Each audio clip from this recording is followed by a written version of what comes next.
Welcome to Teachers for Peace. We're thrilled that you are joining us. This is a brief introduction on some of the Zoom features that you may use as you teach online. So first, log into Zoom. We suggest that you log in 5 minutes before your class starts. The Zoom link will change daily, so please check your Telegram app. Please wait for the previous teacher to make you host. Now, this is very important in order to allow you to use the features on Zoom. So how do you spotlight yourself? What is spotlighting? Spotlighting is choosing which person will appear the largest on the screens of your students. So what you do is you choose the person you wish to highlight, and on their screen there will be 3 white dots in the corner. If you click on the 3 white dots, which will be here, you will get a menu that should include Spotlight for Everyone. Please choose this, and that would ensure that the same person is enlarged on the screen of all the people participating in the Zoom meeting. Now, if you do pin, that means that person will only be enlarged on your screen and not on anyone else's. So Spotlight for Everyone is what you would want to choose. Now when you spotlight, you can have one person spotlighted. Also on Zoom, depending on what version you have, you can spotlight multiple people. So here 2 people are spotlighted. Now, what do you do if you would like to remove someone from being spotlighted? On the frame of the person being spotlighted, you should see in the upper left-hand corner, Remove Pin.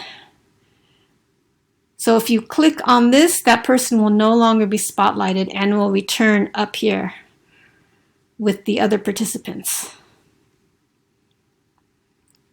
Now this is what you may see on a cell phone or a tablet.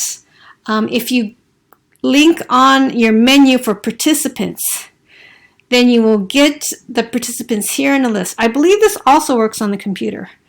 But you choose the person. So first, number 1, you click on participants. Number 2, you choose the person you wish to highlight or spotlight. Sometimes if you just click on this, you will get this menu, or you will see the 3 dots appear on the right. So you either click on the person or you click on the 3 dots to get this menu. And here you can either spotlight for everyone, or later on I'll show you what this means, to make host when you pass the baton on to the next teacher.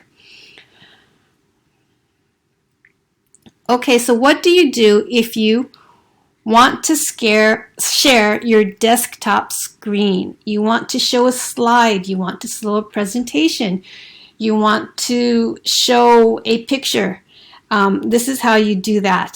If you look at the bottom of your screen, there should be a menu. And here towards the middle, it will say Share Screen. If you click on Share Screen, you will have this pop up, which would be the basic. And here you can, for example, share your desktop. So this is what is on your desktop. You can also, if you, for example, would like to share a video or share an audio from your computer, this is very important. This shows you how to share sound from your computer without sounding muffled. If you don't do this step, the sound that the students will see or the students will hear will be muffled. So please go here.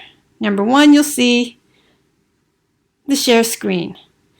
2, instead of the basic, you will click on advanced, that you will see here.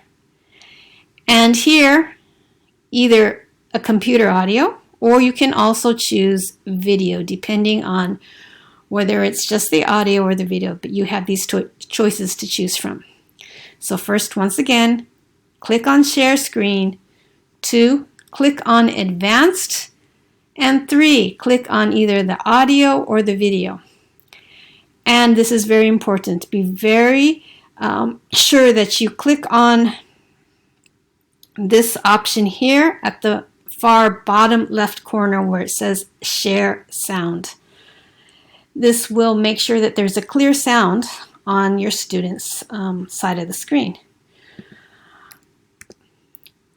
Next, what if you would like to share a whiteboard? A whiteboard meaning that you can actually write with a stylus or your finger, and you can do text as well. Or you can have the students write as well, which could be a very good way to engage the students. So again, you want to go to the menu, click on Share Screen, and you'd be under the Basic. And next you click on Whiteboard. You click on Whiteboard. Now here, students are writing. So very briefly, chances are you will not see this long enough to be able to read the names, but very briefly you will see who either, for example, wrote, annotated on the board, or students can also use stamps. So this is something that you can do to help engage the students. Now, you may not always want to have students write on the board. Sometimes you will be sharing your screen and students will doodle on there. So what happens when that, what do you do in that case? How do you erase the unwanted annotations? If you go to the top, if you're on the whiteboard screen, you go to the top of the screen, you should get this menu here. And if you hit on this trash can, you can either clear all the drawings, you can clear only the drawings that you made, or you can clear only the viewer's drawing. So here again, you can choose from one of 3 things. Now you can also take the eraser and erase them individually. And here I did not show you, but when you annotate, you can either do the text to type information onto the screen. You can choose the straw to actually, for example, write the word hello, or stamps that you saw earlier on the screen, which would be stamps like this. So these are the options that you have. Another thing you can do before or during your presentation is if you go to, again, if you click towards the top, you may not always be able to see it, but if you bring your cursor to the top and kind of click, you should see this menu up here. And you click on the 3 dots where it says More. You have this menu where you can disable annotation for others so that students will not be able to write anything on your screen. You can also hide the names of the annotators. So before, if you look here, you can see that Adrian and Nami had who wrote what. But if you wanted to hide that feature, then you would go to the menu at the top of the screen, click on More, and hide names of annotators. Okay, so that brings us to the end of your lesson. And what if you have extra time? You are scheduled until 3, but you finish at 2:50 and you don't know what to do. You can share your screen, you can play music, you can put up a video, or another neat feature you can do is explore.org, which is a free webcam service. So you can pick on an eagle's nest, or you can pick on a beach scene or whatever, and just share that window until the next teacher logs in. Next step, this is very important, and we really ask that you stay to pass the host on to the next teacher. If you leave the session before passing the host off to the next teacher, that means that that teacher will not be able to have access to the features that I explained in this presentation. This is how you make the host. You go back, hit on the 3 dots to the new teacher, whoever you would like to pass this on to, make host. This is very important. So we can pass the baton on. And please do not end the session either. So we'd like to keep the same session going. Now, if something were to go wrong, that's okay. Go to the Telegram app, shout out to someone that you need help, that you have problems, and someone is usually there to help you. So if you do have problems, you are not alone. Just make sure that you have access to the Telegram app. Go to the teacher's group and say that you need help, and someone should be there to help you out. Again, this is from the cell phone. If you need to, you can go to participants, and it's the same thing.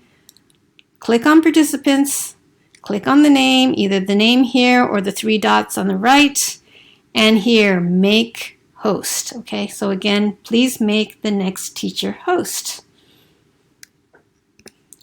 So finally, thank you very much for making someone smile today. I hope this was helpful.